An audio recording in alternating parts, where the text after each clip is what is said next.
કેતા હતા શું થઈ ગયું ભોળા દાદાને? એ ગોવાનાનું મોઢું કાતરાવું થઈ ગયું. આ તરા શું થઈ ગયું? હું કેમ કરતા ભોળા દાદા આવું થઈ ગયું?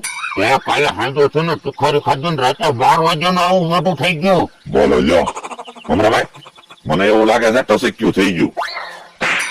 એટલે ટસક્યું પડે થાય મોઢા થોડું થાય. ટસક્યું નહીં થયું એમ અમરાભાઈ? ના ના ટસક્યું નહીં થયું હોય. તો શું થયું છે? રક્ત થઈ ગઈ છે. રક્ત તરફ થઈ ગયો હોય કાંઈ ગયો હોય ઝોટો. ઝાટો નથી આવ્યો છે ને ખટાશ ચડી ગઈ. ખટાશ પકડી ગઈ. એ હાસુ તીખારી ખાધી એટલે ખટાશ પકડી ગયા. ભોળા દાદા હું મૂકો દવા લેવા જઈ છે પતંગ લઈને દવા મારે છે ને છાંટવાની છે.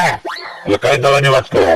એગ્રોવલી. અરે એ નહીં, તમારી દવા લેવી એમ કહું. આ મોઢું તરાવું થઈ ગયું એની. ના ના એ તો છે ને હવે સારું થઈ જાય. બોલો લ્યો મોઢું તરાવું થઈ ગયું ને ખેતરની દવા છાંટવાની પડી આને. બોલો અમરાભાઈ, આનું કાંઈક કરાવે. શું કરવું?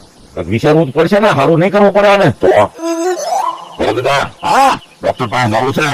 એ ના ના ડોક્ટર આગળ નથી જવું. તો બે મારે હું અને ભોળા દાદા કાંઈ ખાવું છે? હા હું ખાવું તો લઈ જઈ. એ સફરજન ખાવ છે.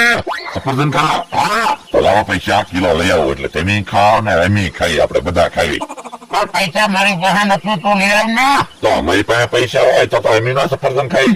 એ પૈસા મારી પાસે હોય તો હું દવા ના લઈ આવું. બોલો લ્યો કેવા શીખણા એમ કહું. રબકુલભાઈ, આને ખટાઈ સડી ગઈ. તો સાસ પાઈ તો ખટી તો સાસ પીવી પડે ખટી. સાસ મારો નથી ગઈ. બોલો લ્યો ખટાશ થી ખટાશ ઉતરે.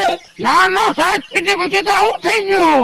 એક કામ કરી મમરાભાઈ, દોરડું પકડીને આનું ડોકું આમ ખેંચવી તો એનો ડોકો ક્યાં તો વળી નો તો.